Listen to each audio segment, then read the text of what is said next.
Hey, y'all. I hope you're doing well.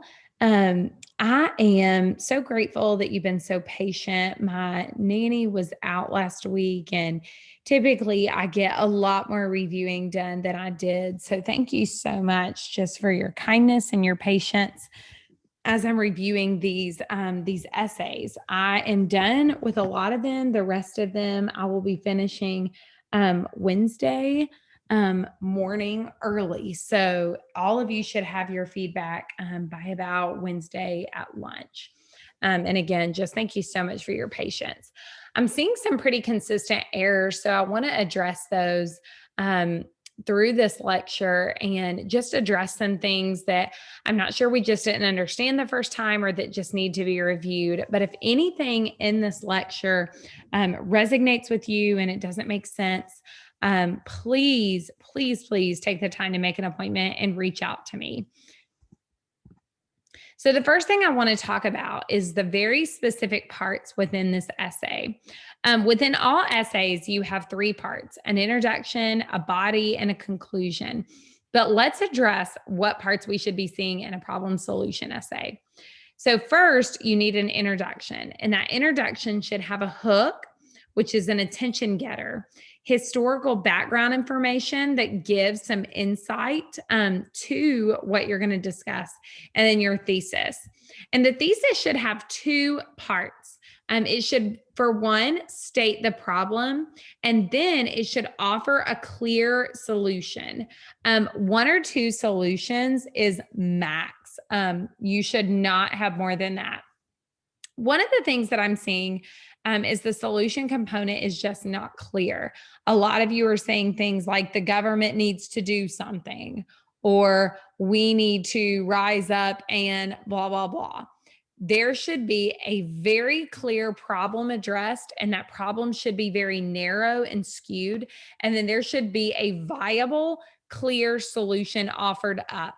By the time the reader is done with the introduction, it should be evident what you're talking about, what problem you're trying to solve, and they should be able to pinpoint the exact solution you're using.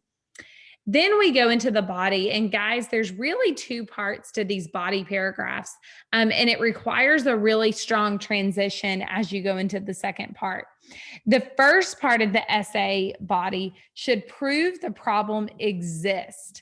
Each topic sentence should be argumentative and in your own words. Guys, a lot of you are breaking this down as a cause and effect essay. And I want you to think about the cause and effects, of course, because that helps you really dissect the problem. But your topic sentences should be argumentative. For example, if we're talking about internet access in rural communities for school age kids, okay? One of the causes of that problem is that internet companies don't want to come out here because they don't make any money, right? But that is not why the problem exists. The problem exists because these school children do not get internet. So why is that an issue? Why should I argue that those people are valid and important? That's how you orchestrate your topic sentence. A lot of you are just making statements, just true statements, and it's not really an argument. I'm expecting you to compose an argument as though the other side does not believe you. The second part of the body should show a valid solution. Guys, this does not mean a paragraph with a listing of 10 solutions. A lot of you are making that mistake. One solution, two at max. And I want you to really unpack this. If you're doing a solution in one paragraph, you're not doing it correctly. You need to go through the 5 W's. Who is involved? What are they doing? Where would this take place? When would this take place? Why would this take place? How would this take place? Really unpack the details and use research. It's fine to address what's already been done. That often offers you a really good foundation to go off of. But then you need to continue on by talking about what you plan to do in light of that. What are you going to offer up in addition to that? The body problem portion should be separate from the solution portion. I should see a clear transition. A lot of you are really going back and forth, and it's creating a lot of disorganization. And then finally, your conclusion. The conclusion should restate the thesis and call your reader to action. There should be no new information in your conclusion. So let's talk about those body paragraphs and really revisit paragraph formation. You should have the following: a topic sentence, which is the first sentence of a body paragraph. It should be argumentative and in your own words. You should elaborate on that topic in your own words. Provide research with a citation. Explain that research, and then summarize your ideas in your own words. So let's take a look at it as an example. The lack of internet in rural communities causes an unjust system where children do not have the same equity in education as their peers. What I want you to see here is I'm showing why this is a problem. It's an unjust system, and children aren't getting the same education, okay? Then I'm elaborating on that problem in my own words. Some of the students may have the capability or be gifted in certain areas, but due to the extra time other students receive online at home, they do not get to complete their lessons from that day. They do not get to push themselves to further learn or research areas of interest, and they simply do not have access to educational information. These areas of inequity are only the beginning, but they lead to greater issues down the road. One example is when students begin researching their options after they graduate high school with their families or independently. Dr. Mark Smith explains this issue from a broader perspective when he states, guys, what you can see here with the color coding in this green is I'm leading into the research. And you can see that I've clearly cited his name right here at the beginning as my lead in. And then you see it's a direct quote. We wonder why children don't look at their options for college, but it began when they didn't have the same access to knowledge as their peers. And then I have a page number here. Smith's explanation shows the depth of this issue and how the current problems lead to life-altering problems. Again, the explanation is in my words. What I want you to see here is I'm not beginning the paragraph or ending the paragraph with research. That's for me to discuss. That's for me to unpack. The research is support, not the other way around. This understanding clearly shows that equity matters, and rural communities are breeding grounds for untapped potential due to factors that are capable of change. And again, you see that I'm bringing it back home to this topic in my summative sentence.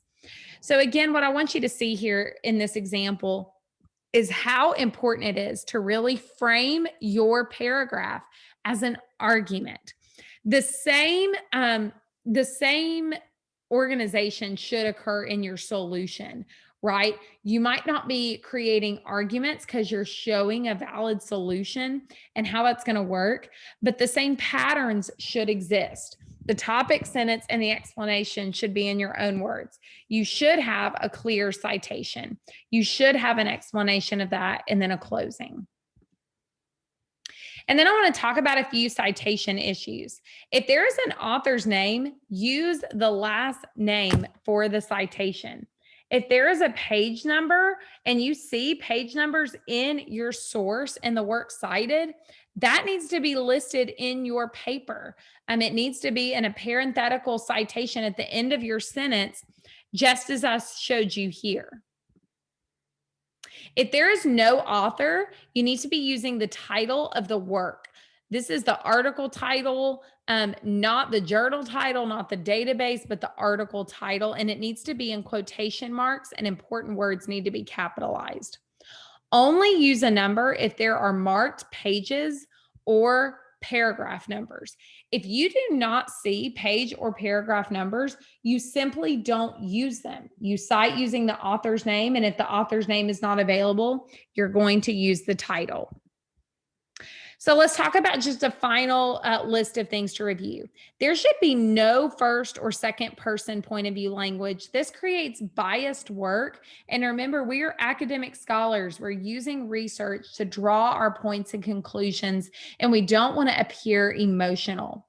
You need to check for fragments. A lot of you are writing in incomplete sentences, or you're missing words, or you're writing two-word sentences that just, quite frankly, don't make sense in the paragraph. MLA format, make sure that you're double spacing using Times New Roman, 12-point font, consistent in your indentions for new paragraphs. Check your citations. I cannot express that enough. And then finally, your works cited page. Some of you have not deleted your summaries. You still have your summaries in your works cited page, and those need to be deleted. That was specifically for your annotated bibliography and for the planning portion of your essay. Make sure your works cited page is connected to your essay, that the title is centered, that your listing is alphabetized, and that you have each piece of information for your source. Guys, if you have any questions, please don't hesitate to reach out. These are really important concepts, and I want to ensure you understand them as you're navigating academic writing.